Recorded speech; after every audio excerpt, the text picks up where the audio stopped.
2, grabando. Bueno, tema de hoy. Problemática, población, recursos. ¿Alguien tiene el audio abierto y tiene una tele prendida, algo? Mutee, porfa, si no hacemos un retorno ahí medio loco. Gracias. Bien, la idea entonces es que podamos ver la problemática población-recursos. ¿Qué corno quiere decir esto?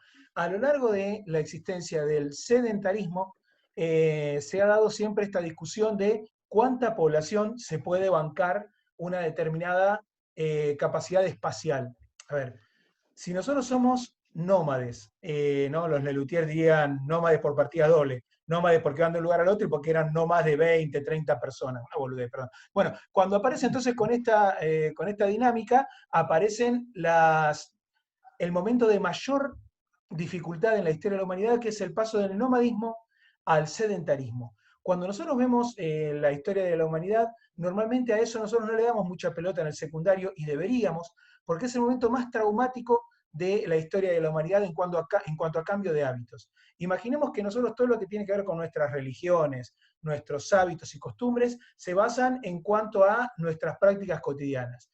Entonces, si nosotros éramos nómades y nos movíamos por zonas relativamente inhóspitas, le rezábamos a distintas deidades, qué sé yo, a la deidad que nos da seguridad a la noche de las bestias, a la deidad que nos garantice que cuando lleguemos al próximo punto de reposo tengamos las frutas y los animales que esperábamos que ahí estén. Entonces, necesitamos reposar en algún tipo de deidad que vaya para ese lado. Una vez que nosotros hacemos el paso al sedentarismo, no es que son milenios de personas caminando por todos lados y de golpe te dijeron, che, ¿hoy qué es? 14 de octubre, bueno, hoy nos instalamos acá, ¿no? Es una cuestión gradual que se va dando, en la cual nosotros hacemos un cambio de estilo de vida absolutamente. Estilo de vida absolutamente. Y en ese cambio de estilo de vida hay un cambio en los roles también, ¿no? Antes que si éramos todos exactamente iguales. Todos vamos de acá a acá a buscar comida. Conseguimos la comida, nos vamos de acá a acá a buscar comida. Ahora hay alguien que se va a encargar de organizar la sociedad. Se va a dar lo que muchos autores dicen, la primera división en sectores sociales, ¿no? Con el paso del sedentarismo se da la división en sectores sociales, no en clases sociales. No en clases sociales. Y eso lo vamos a ver más adelante. Como siempre, gente, si alguno tiene duda, activa el mic y la tira, ¿sí? Porque si no, por ahí alguno levanta la mano que yo y me pierdo y no lo puedo seguir.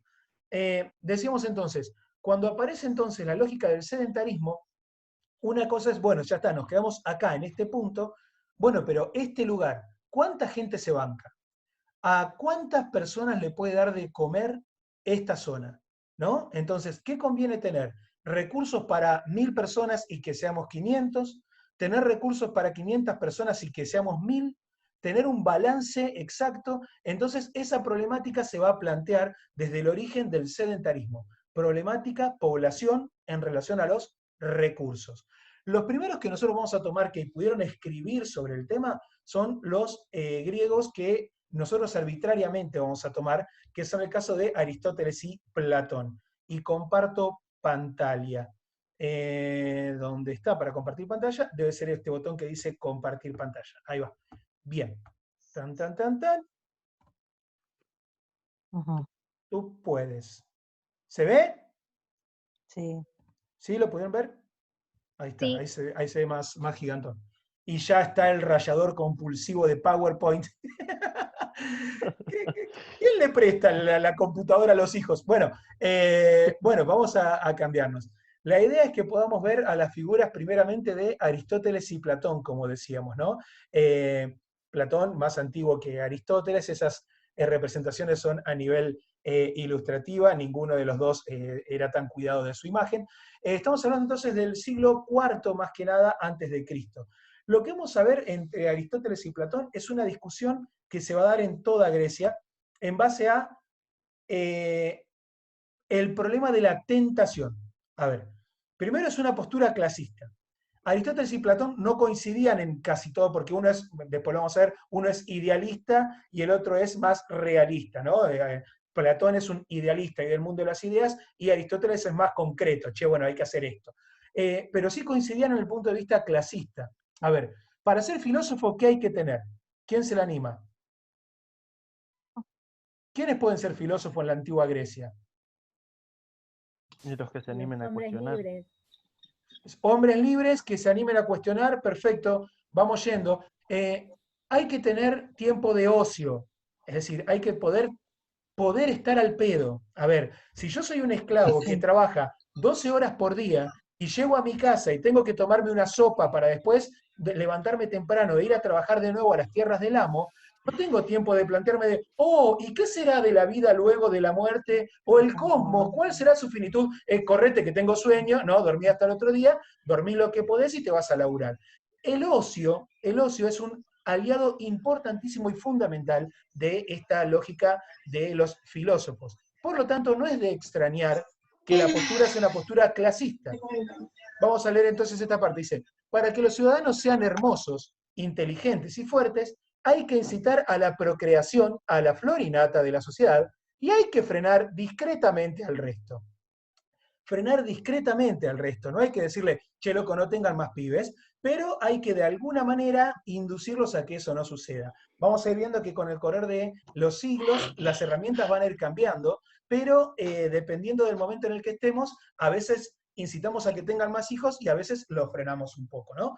Nosotros en Argentina ya lo hemos vivido eso, ¿no? Desde el hay que poblar la Patagonia al si en la actualidad tenés 3 hijos, soy el queso Maradona, Maru Botana, ¿no? Es decir, van cambiando las épocas dependiendo de los aires que convienen en cuanto a la cantidad de población. Bien, hay tensión entonces en 3 puntos. El primero es, ¿qué pedimos? Vamos a ponerle que tenemos en el punto 1 tener más población que recursos.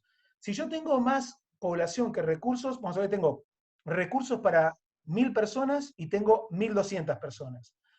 El riesgo es que se generen hambrunas porque tengo muchas personas para comer poca comida. Entonces puedo tener o toda la población mal alimentada, lo cual hace que ante la llegada de cualquier peste, esto genere una pandemia, ¿no? Porque estamos todos con las defensas bajas, o puedo tener un sector que acceda a comprar ese alimento a un precio muy alto y un sector que no acceda a comprar la comida y que no se va a quedar en su casa diciendo, che vieja, me parece que nos vamos a morir de hambre, nosotros y los 6 chicos. Sí, sí, no tenemos comida, vamos a morir, ¿no? No, va a generar revueltas necesariamente. Un día me lo voy a bancar, 2 días me lo voy a bancar. Cuando el nene llore por hambre, salgo a romper todo. Entonces, no salgo yo solo, va a ser un sector muy importante. Necesariamente este desfasaje entre mucha población y poca comida no es negocio. No en esa época, no en esa época. ¿Qué es lo que va a surgir? Lo que nosotros le vamos a encontrar en la zona de los aztecas, que se conocía como la Guerra Florida. ¿Qué es la Guerra Florida? A ver, yo acá tengo la visión de unos pocos compañeros, así que disculpen si los pongo casi siempre los mismos de ejemplo. Yo la veo a Antonella, a Gonzalo y a Osvaldo. Vamos a ponerle que Antonella tiene una población de 10.000 personas, ¿no? Y Gonzalo tiene una población de 9.000 personas. Y ellos dos tienen comida para 8.000. Saben, como gobernantes que son, que las tierras que tienen cultivadas van a dar comida para 8.000 personas. Entonces, se juntan ellos y generan una guerra. Uno se siente ofendido por algo, ¿no? Antonella dice que Gonzalo ofendió a sus dioses, Gonzalo dice que esas tierras les corresponden a ellos porque el tratado de tal cosa. Lo cierto es que ante la sociedad los dos se muestran como ofendidos. Entonces los dos mandan gente a la guerra. Mandan 2.000 personas a la guerra, vamos a ponerle. No importa quién gana, a nadie le importa quién gana, porque lo cierto es que no están peleando por territorio, están peleando por una ofensa. Antonella manda su ejército, de ellos van a morir 1.500 personas, Gonzalo manda su ejército, de ellos van a morir 1.500 personas, y vamos a ponerle que gana la polis de Antonella. Los que vuelvan de la guerra van a ser vistos como, se puso contenta, van a ser vistos como héroes, ¿no? Los héroes de la guerra contra los gonzalistas y qué sé yo.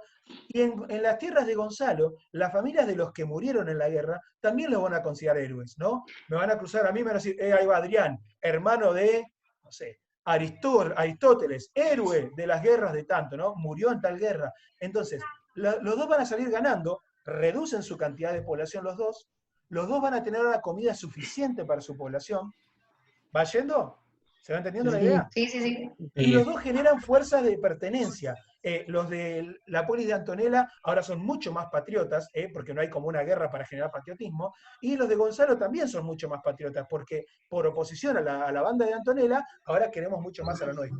Entonces, los dos generan patriotismo, los dos reducen su población y los dos ahora reducen el conflicto en cuanto a los recursos. ¿Es una guachada? Sí, es tremendamente guacho. ¿Funciona? Funciona excelentemente. Funciona excelentemente. Entonces, Terminé la... a mí me... ¿no? Sí, bien. Entonces, en esa primera posición es lo que ellos dicen, no conviene que haya más población que recursos. En la segunda, más recursos que población, y es un riesgo también. Corten el audio los que no están usándolo, corten el audio. Si las personas tienen títulos públicos y el Estado le dice que no se los paga o se los reperfila, estamos contemplando. Se bardeó todo. Vamos a Se silencio. los puede mutear a todos, creo, profesor. Era la idea, pero la idea era que se dejara el audio de la computadora. ¿De dónde los muteo? Mutelos a todos, profe, si no, Es la idea, pero no nos rompen las bolas. Es una definición fuerte. El combo, che. Creo que arriba tiene donde dice View Options. ¿Qué debería aparecer?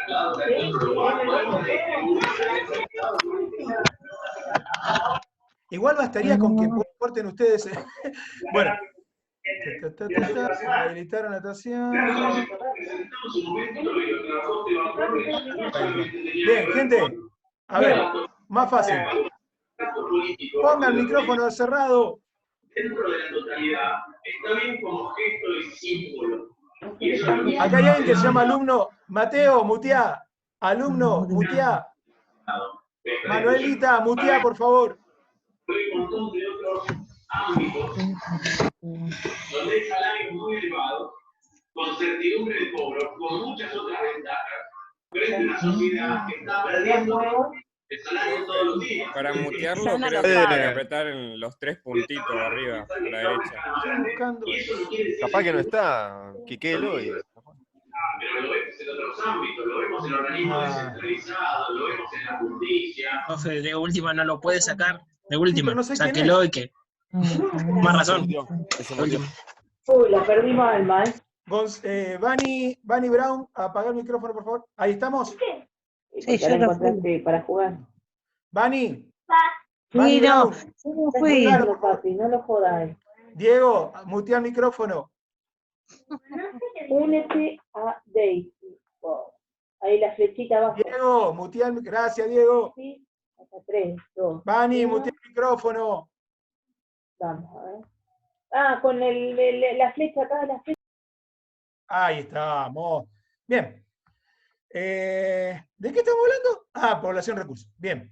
Población recursos, decíamos entonces. La visión que hay que tener en cuanto a la cantidad de habitantes, decíamos que ahora se hace compleja si la ponemos desde el punto de vista de tentar a las más cercanas. Si yo tengo muchos más recursos que población, que es lo que actualmente no está en boga, tener muchísima más gente, muchísima más, cosas que la gente que tengo, es un riesgo también en estas polis. A ver, si yo tengo comida para 15.000 personas y tengo 10.000 personas, no es un mérito siempre, porque si al lado yo tengo, no sé, la polis de Daniel o la polis de Vanina, y ellos tienen una lija bárbara, los estoy tentando a que vengan a por mis recursos. A ver, si nosotros somos 10.000 y tenemos recursos para 10.000, es mucho menos probable que los tienten, porque si los vienen a intentar robar, yo los voy a defender con todo lo que tengo. Pongámoslo así. Si yo voy por la calle y cobré, como se cobraba en antaño, con la plata en mano, ¿no? Y estoy llevando en mi bolsillo la mensualidad, la que le va a dar de comer a toda mi familia. Y viene Daniel y me quiere robar. ¿Yo voy a tener la misma postura que si me está queriendo robar una plata que a mí no me es indispensable? ¿Se entiende la diferencia? Si yo estoy, no sé, me viene a robar y yo tengo, no sé, 500 pesos hoy, y son 500 pesos que a mí no me cambian la economía mensual este mes no me cambia la economía mensual, es muy posible que mi resistencia sea menor. Che, qué cagada, me robaron, hay que matarlos a todos, ¿no? Me sale el pequeño facho ilustrado. Ahora, si yo lo miro desde el punto de vista de que me van a robar lo que yo necesito para la subsistencia, no, pará, matame si querés, pero ahí esta no te la doy. Entonces, si hay recursos excedentes, yo tiento a las polis vecinas a que vengan a llevarse lo que a nosotros nos excede, y la resistencia, al ser más relajada, puede llevarnos a un punto de debilidad que nos termine siendo perjudicial. Entonces no se recomienda que haya un excedente de recursos, relaja a la población. Y entonces terminan tomando la postura de que conviene que haya una balanza, que haya la cantidad de recursos suficiente que va a necesitar una población con un poquito de excedente desde el punto de vista de los recursos, porque, qué sé yo, puede pasar que haya una sequía, no sé, una pequeña mala cosecha. Entonces, teniendo en cuenta que eso puede existir, bueno, vamos a producir un poquito más de lo que necesitamos para tener esa tolerancia, pero no mucho más. Si se entendió, claven los me gusta, porfa. Si no, me dicen, me desmutean y me dicen, che, no entendió cuerno, y seguimos con otros ejemplos. Ahí hay un me gusta, 2, 3, gracias, lluvia de me gustas. Bien, vamos entonces a William Pitty. No es el Pitty Álvarez, es un inglés del siglo XVII que nos va a plantear este economista que para la época en la que él está planteando su visión entre la problemática población-recursos, está hablando necesariamente de la época de la conquista del mundo, ¿no? Del descubrimiento del globo, pero este descubrimiento va acompañando de la colonización. Vamos llevando gente para todos lados. Entonces, este inglés, que en esta época tenemos una Inglaterra en expansión colonial, propone que hay que tener la mayor cantidad de población posible. Tengamos pibes, bocha de pibes. ¿Por qué? Porque necesitamos gente que exceda a nuestro territorio. Estamos hablando de Inglaterra, es decir, no es China, no es Rusia, no es la India, son islas pequeñas, ¿no? Un complejo de islas pequeñas, que lo que pone en evidencia es que en el caso de tener un excedente de población, buenísimo, mandamos a estos arriba de barcos y los mandamos a generar colonias. Las colonias en Estados Unidos, en Australia, en África, en la India, es decir, donde haya gente que nos parece que es excedente para la cantidad de recursos que tenemos, arriba de los barcos y para casa. Si no, inventamos alguna guerra por ahí también, qué sé yo. A nadie se le puede ocurrir que la guerra de los 100 años entre ingleses y franceses fue una bronca tan grande que duró 100 años. A ver, piensen en la enojada más grande que se hayan pegado en su vida y cuánto tiempo les duró. La más bronca, odio a esta persona porque me hizo tal cosa y lo hizo sabiendo que a mí me iba a doler, que yo, un mes y medio, 3 meses si sos el loco despechado, dale. Ahora, 100 años te duró la bronca. No, en realidad esto lo que estás haciendo es un efecto de purga para llegado el momento en el que tenés algún conflicto de población, mandamos una inyección, che, vayan a por esas tierras y gente que va muriendo y que nos va sacando el conflicto de la presión sobre los recursos. ¿Más o menos va yendo? Sí, sí. Como la película de los Hatfield y los McCoy que estuvieron 50 años en guerra por un chancho. Tal cual. Bueno, a nadie se le puede cruzar que va por ese lado, ¿no? Es decir, está bárbaro, pero yo no puedo levantarme a la mañana y decir, debo odiar porque hace 50 años se robaron un chancho. No, entonces tiene otra lógica cuando se lo ve desde una política de macro.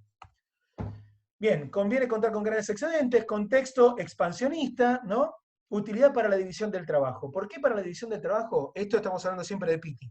Si yo tengo una cantidad de población escasa, la misma persona se tiene que encargar de todo. Ejemplo, si yo fuese un tipo hábil, que no lo soy, y estoy solo en esta casa y no tengo la intención de contratar a alguien o la plata de contratar a alguien, yo debería encargarme de muchas cosas, de reparar el sistema de agua, el sistema eléctrico, los techos, la pintura, qué sé yo, hacer el mantenimiento general, y yo no sé hacer nada de eso. Entonces, si yo soy uno solo, si somos escasos en mano de producción, yo no puedo tener división del trabajo, porque una persona se tiene que encargar de todo. Ahora, si yo tengo una variedad de personas, ¿no? Muchas personas, puedo especializar los trabajos. Hay una persona en el barrio que se dedica a la plomería, una persona en el barrio que se dedica a la pintura, una persona que se dedica a la electricidad. Vamos especializando en la división de trabajo en la medida en la que somos varios, ¿no? Para esto sirve entonces que seamos una cantidad importante o significativa de personas. Thomas Malthus, también inglés. Su mayor producción la hace a principios del siglo XIX, pero ya producía desde fines del siglo XVIII. Thomas Malthus es un tipo que van a cruzar en muchos lugares, porque es un sacerdote. No porque sea un sacerdote lo van a cruzar en muchos lugares, pero Malthus es un tipo que en la época los que tenían las mejores bibliotecas eran los sacerdotes. eran un elemento unificado por toda Europa y por gran parte de otros lugares del globo, en el cual cuando aparecía, no sé, la Revolución Francesa y se escribían libros en base a eso, se repartían por las iglesias rápidamente. Entonces Malthus sabía de política, de economía, de sociología, de historia, ¿no? Era un tipo que, de filosofía, manejaba un volumen de información enorme. No quiero decir que por eso nos caiga bien, ahora van a ver las cosas que dice, pero no se puede negar que lo decía con fundamento en base a las teorías de la época. No era un loquito que se levantó a la mañana y decía, che, me parece que esto va para este lado. El tipo muy preparado. Malthus, entonces decíamos un sacerdote inglés de fines del siglo XVIII, principios del siglo XIX, va a proponer algunas ideas relacionadas con eso. Primero va a decir que, y leo textual, según Malthus, la población crece de forma geométrica, mientras la producción de alimentos aumenta de forma aritmética. En cristiano, la población crece más deprisa que la capacidad de dar alimentos a las nuevas generaciones.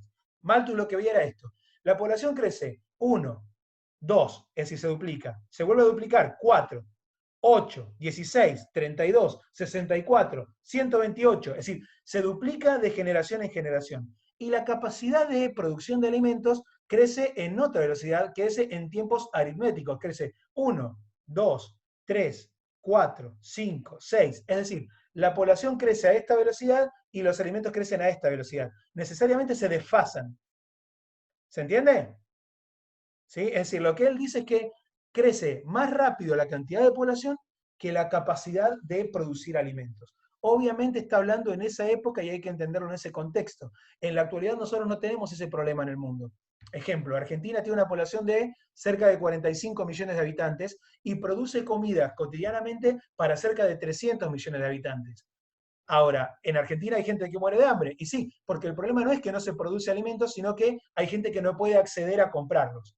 Hoy el problema tiene que ver con la capacidad de acceso y no con la capacidad de producción del recurso. ¿Se entiende la diferencia? ¿Sí? Bien, gracias, gracias, gracias.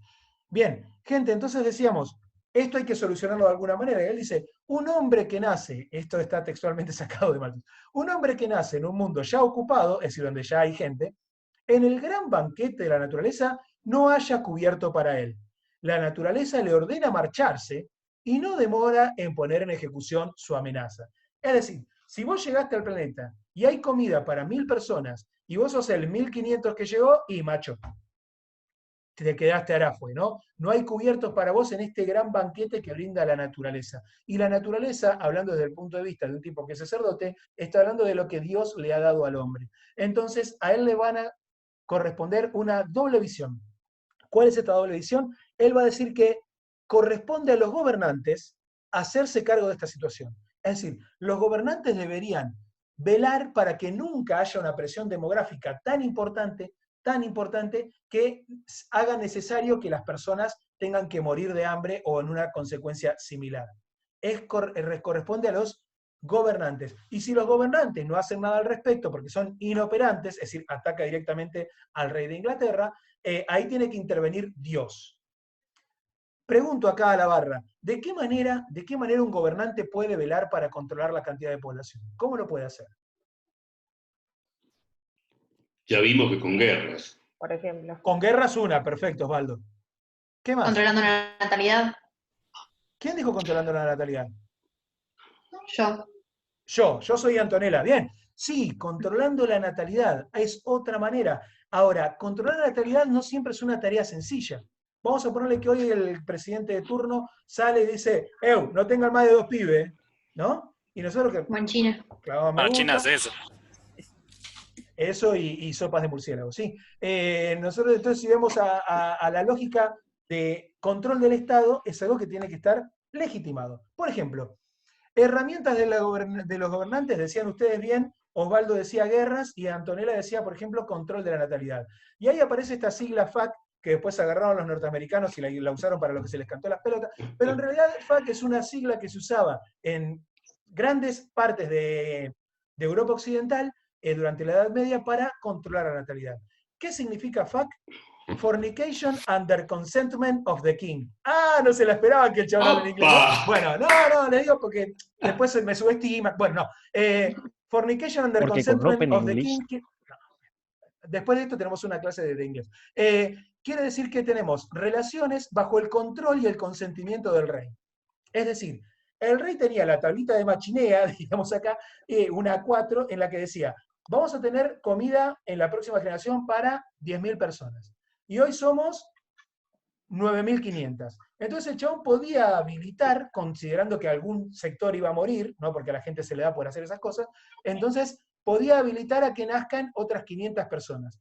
Habilitaba 500 carteles a los que venían a pedir autorización para tener relaciones. Entonces, si yo quería agrandar la familia, tenía que ir a hacer la fila y pedirle un cartelito que diga FAC y colgarlo en la puerta de casa. Durante 12 meses, si en ese periodo de 12 meses mi pareja quedaba embarazada, no había ningún problema. Ahora, si yo llegaba a tener un hijo y no había colgado el cartel, es decir, no había pedido autorización para eso, me mataban a mí, a mi esposa y a toda nuestra descendencia. Es decir, no se jodía. Era una cuestión de control de la natalidad bastante severo, ¿no? Y esto obviamente también aparece esta cuestión que hacemos controlarnos entre la población, ¿no? Avisen si ven a alguien en la calle sin barbijo, así, bueno, esto es lo mismo, ¿no? Si alguien tiene un hijo y no puso el cartelito de FAC, digan, porque ustedes no lo pudieron hacer, así que ¿por qué el otro va a tener beneficio? Y obviamente había acusaciones, linchamientos públicos, estas cosas maravillosas que tenía la Edad Media. Bien, obviamente eso cayó en desuso con el tiempo. Pero aparece después... Sí, de ahí provienen las viejas chumas. Yo creo que hay más viejos chumas que viejas chumas, pero después lo discutimos. Porque el hombre tiene otra sutileza, lo dice con otro dato, ¿no? De Canuto, así. Bien, las guerras entonces siguen existiendo durante la Edad Media, son moneda corriente. Nosotros nos asustamos por la guerra mundial y obviamente que es un dato importante a tener en cuenta. Pero piensen en la cantidad de población que había durante la Segunda Guerra Mundial. Estamos hablando de un mundo que tenía casi 3 billones de personas, en el cual murieron 12 millones en la guerra. Obviamente, ya que muere una persona es gravísimo, no estoy diciendo, no era para tanto, pero porcentualmente las guerras de la Edad Media fueron terriblemente significativas, ¿no? Ahora, si los gobernantes no se dedicaban a controlar la población o controlar la natalidad, y no se dedicaban a intervenir en guerras para reducir la cantidad de población, tenía que intervenir Dios. Es decir, si el gobernante es tan opa que no puede encargarse de esto, Dios va a tener que intervenir. ¿Y cómo intervenía? Generando hambrunas. Estas hambrunas necesariamente devenían en enfermedades, y estas enfermedades necesariamente devenían en pandemias. Ahora, si ustedes se fijan, este sector que se ve perjudicado siempre es el mismo. No se va a ver perjudicado el sector más acomodado de la economía. Malthus dice que Dios es claro cuando habla de esto. A ver, si habla del banquete de la naturaleza, hay que pagarse el plato, y no todos se los pueden pagar. Entonces, cuando dice que hay un sector que debe morir, ¿de qué sector está hablando de la economía? ¿De los más acomodados o los menos acomodados? Y de El los sector pobre. menos acomodados. Claro Los que más sí. pobres. Hay que hacer una barrida de los pobres, muchachos, que son los que sobran. Acá, si nos fijamos en la herramienta divina, es exactamente lo mismo. Recomiendo un libro para los que están ahora, vieron que ahora están todos fanáticos de las películas de pandemia y todo eso, que miramos lo que le va a pasar al mundo. Bueno, si nosotros vemos un libro que se llama El Decamerón, que era de Boccaccio, escribe sobre los placeres que se dieron sobre la peste negra, ¿no? Y la peste negra se da por una lógica de pobreza. ¿Cómo se movía la bacteria? Se movía por las pulgas que estaban en los animales, por sobre todo en las ratas, y las ratas iban de casa en casa porque la gente pobre o los más humildes tenían a los animales adentro de su casa, para que no se los roben a la noche, para que no se mueran de frío, para poder, no sé, compartían las habitaciones en la noche. Entonces, la rata venía a comer los sobrantes de las comidas y todos los animales, y traían las pulgas de un lado al otro. Los que morían con estas pestes son necesariamente los más pobres. Entonces, Malthus dice, en un caso o en el otro, estamos hablando siempre de una barrida a los sectores más damnificados o más desprotegidos de la economía. Pero acá, si alguien dice, che, no tenía un cuadro más prolijo para hacer, esa es mi letra de cuarentena, y les pido que tengan compasión para conmigo, ¿no? Perdón, estoy mareado y viejo. Esto es lo que Malthus, es un resumen mío de lo que se llamaría la trampa malthusiana. Él le pone el nombre la trampa malthusiana, ¿no? Muy, muy humildemente, si ya que la hago le pongo el nombre mío. La trampa malthusiana va a desprenderse de 4 elementos fundamentales: el valor de los alimentos, el salario real, el índice de salud y la tasa de mortalidad. Vamos a ponerle en claro que estamos hablando de un periodo en la que en Inglaterra, que es donde él hace el análisis, la enorme mayoría de la población, nacía en la misma localidad donde moría, ¿no? Estamos hablando de momentos de movilidad social prácticamente nula. Yo nací en Liverpool y me anotaron en esa iglesia, me bautizaron en esa iglesia, tomé la comunión, me casé, anoté a mis hijos y anotaron cuando me morí, todo en la misma iglesia, ¿no? Entonces él puede sacar datos para hacer este tipo de lecturas con mayor facilidad. A nosotros hoy se nos complica un poco más. Y él va a decir que en estas sociedades casi sin movilidad, lo que vamos a encontrar es que lo que va a determinar el ciclo es el valor de los alimentos. Todo empieza desde el valor de los alimentos. A ver, vamos a ponerle por una cuestión de cortesía un número redondo a esto. Yo cobro un salario de 30.000 pesos, ¿sí? Yo cobro un salario de 30.000 pesos y estoy acostumbrado a un determinado nivel de consumo. Ahora, el mes que viene el valor de los alimentos subió. ¿Por qué puede subir el valor de los alimentos? ¿Quién se le anima? Mayor demanda. Inflación. Antonella, Manuelita, mayor demanda e inflación. Perfecto, son cosas que van de la mano. Perfecto. Especulación. ¿Quién dijo qué? ¿César? Especulación. Especulación, bien. Bien. Sale toda la maldad en este grupo, está lleno de malditos. Bueno, acá entonces tenemos los puntos que tienen que ver con cuestión clara. Si sube la demanda, se da necesariamente la especulación y eso lleva a la inflación. Es decir, todo lo que dijeron se relaciona. Ahora, ¿por qué se da una mayor demanda? Porque entra en juego la ley de oferta y demanda, ¿no? Si yo tengo 1.200 personas y hay comida para 1.000, el que vende la comida sabe que estos sí o sí van a venir a buscarla porque no tienen otra opción. Entonces yo ahí puedo especular, retirarlo un poco del mercado y subirle el valor. Ahora, es la misma comida, las mismas personas, el mismo salario nominal, pero lo que va a cambiar es el salario real.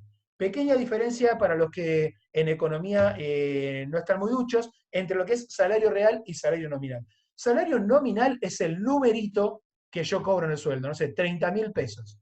Si yo miro esos 30.000 pesos, parece un número grande, 30.000. El salario real es lo que yo puedo comprar con 30.000 pesos. Para que se entienda la diferencia, cuando yo tuve mi primer trabajo en el año 96, lo que tuve era un salario de 650 pesos. Con 650 pesos yo pagaba el alquiler, comía, estudiaba y viajaba, y me quedaba para seguir. 650 pesos. Hoy no pago el celular con 650 pesos. ¿Se entiende? Es decir, no tiene que ver con el número, sino con lo que realmente puedo comprar con esa plata. Vamos de nuevo a nuestro ejemplo. Si yo cobro 30.000 pesos por mes y subió el valor de los alimentos, ¿mi salario real, mi capacidad de consumo, va a subir o va a bajar? Si yo tengo... Bien, perfecto. Entonces, acá cómo vamos. Si el valor de los alimentos sube, vamos por la línea roja, si el valor de los alimentos sube, el salario real necesariamente baja. Yo cobro el mismo sueldo, pero me alcanza para menos. Entonces, el índice de salud, ¿va a subir o va a bajar? Va a bajar. Va a bajar, porque toco madera, ¿no? Ponle que se me enferma el pibito. Se enferma el pibito, yo ahora no tengo para comprar el remedio, no tengo para pagar el servicio de calefacción para que esté mejor, no tengo para pagar la consulta al médico, no tengo para arreglar el vidrio que se rompió, que es lo que nos está haciendo cagar de frío en el chiflete. Es decir, como bajó mi capacidad de consumo, el índice de salud necesariamente baja. Como baja el índice de salud, la tasa de mortalidad va a ser más alta o más baja. Alta. Perfecto. Más alta. Sube la cantidad de muertes. Ahora, entonces, dio la primera vuelta esta trampa. Yo empecé con 1.200 personas y comida para 1.000 personas. En la vuelta murieron, vamos a ponerle 400. Entonces ahora tengo 800 personas y comida para 1.000. ¿Qué va a pasar con el valor de los alimentos ahora? ¿Va a seguir estando alto o va a bajar el valor de los alimentos? Bien, perfecto. Es el momento en el que encontramos todas las ofertas dando vuelta, ¿no? 15 kilos de papa, 40 pesos, 3 kilos de tomate, 100 pesos. Es decir, empiezan... Mateo está levantando la mano. Rechoreados los tomates.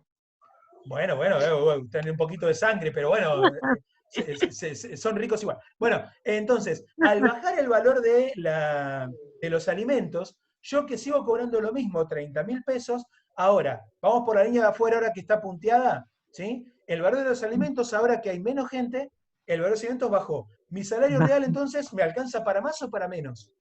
Para más. Me alcanza para mucho más. ¿no? Porque ahora tengo 30.000 pesos y me rinde más que antes. El índice de salud, por lo tanto, sube o baja. Va a subir. Va a El subir. índice de salud, porque ahora puedo comprar el remedio, llevar al pibe al médico, bla, bla, bla. Entonces la tasa de Cambiar el mortalidad, instituto. Baja. Baja. y acá puse sube. ¡Ay, qué error! Bueno, ahí sería un menos, ¿eh? Era para ver si estaban atentos, no estaban. Bien, acá entonces la tasa de mortalidad baja. Como baja la tasa de mortalidad, ahora de nuevo, estas 800 personas van a pasar de nuevo a ser 1.200.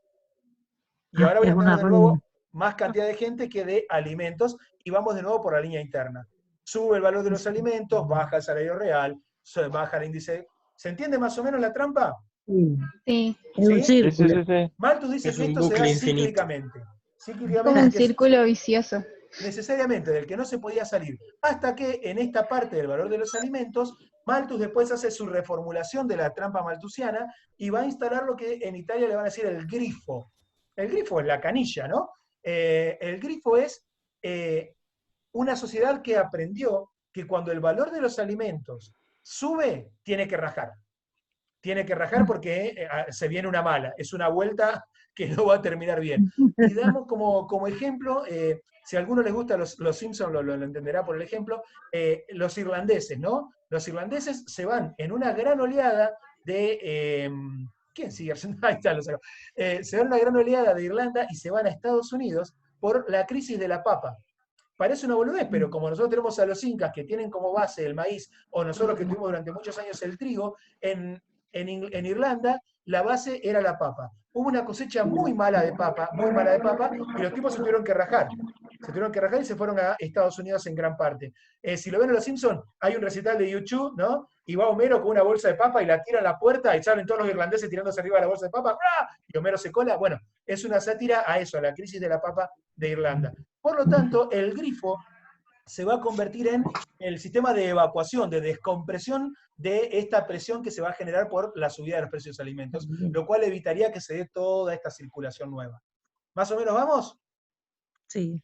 Por eso a Malthus le van a decir el tipo que le va a dar la base para lo que es toda esta teoría de el crecimiento cero de la población. Y esto, si bien es una pelotudez para descomprimir un poco, es Thanos, ¿no? Thanos está basado en la teoría malthusiana, es un tipo que lo que pide es la mitad de la población para que no haya presión sobre los recursos. Ahora, Thanos lo hace de manera azarosa, hace así y termina